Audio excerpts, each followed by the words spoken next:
kind of the most important book in my life, which is the Bible. It talks about, a time to cry and a time to heal and a time to laugh and a time to dance. And it kind of has these opposing seasons. Sometimes it's the time to cry. My oldest son, we lost him in 1995. That was a time to cry for me. It was just a time to weep. And so my philosophy is to identify what season we're in and to just give ourselves to the season. And then when it's time to let it pass, let it pass. Because what I discover is that people I work with in ministry have gotten stuck in a season. It's like they take it out, they like it, they're comfortable with it. Even if it's a bad season, like sadness, it's like a sore tooth. You know how you just take a tooth and you just make it hurt if it's sore? And I find people do that with sadness. And so I tell them, when it's time to cry, wail.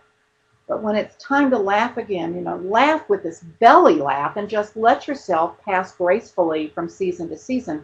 In America, we talk a lot about depression. My Christian Writers Group had a discussion topic about depression. And, my nail technician, who is from Vietnam, she says, all of you Americans are on antidepressants. What do you have to be so depressed about? In my country, no one's depressed, and we don't have anything like you have here. So, and seem to Hi, have. Cheryl. Hi, we have a caller coming in here. Go ahead, Janet from Florida. Welcome to the show. Thank you. Hi, Cheryl. I have a question about something you mentioned a little back, a little while ago, about your husband being so thoughtful and setting up the TV for you and having a little pet with you, your cat, and that. And I thought that was really sweet. And I would like to go maybe the other way. A lot of times, husbands seem like they're not really thinking ahead or being considerate enough to even go that extra mile. So I would have thought that would be something that you would appreciate and welcome his, extra loving thoughts of setting that up for you. So I wonder if you could address the other aspect of it, the other side, when husbands don't go that extra mile. Because I know my husband always does every time, every opportunity, but I would think when they don't, it's got to be even harder. Okay, that is an excellent question, and understand that that's what made it so painful for me to actually tell my husband how I felt, because what he did was so sweet and he did it with the best of intentions.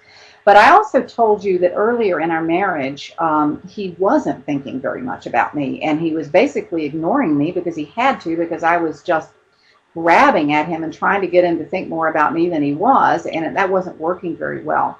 And at this point, I always tell my MacGyver story. It's in my book.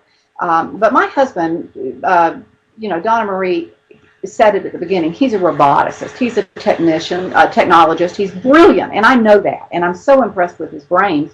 But somewhere along the line, I quit telling him how smart he was. And one day, my teenage daughter, her car broke, and she called, of course, her daddy, like teenagers do, and he fixed it, and she goes, wow, my daddy is MacGyver. And he walks to the car, and he says, Cheryl, she called me MacGyver. And MacGyver is this technical person that used to be on television who could fix anything, and so he was a character on television, and many of you may not remember MacGyver, but my husband knew who MacGyver was, and he could fix anything. And my husband was so flattered that my daughter called him that, and I thought, what have I done? I have stopped telling this man how wonderful he was. All I've done is told him, you didn't take out the trash. You didn't think about picking the kids up at the doctor. I had to tell you what to do.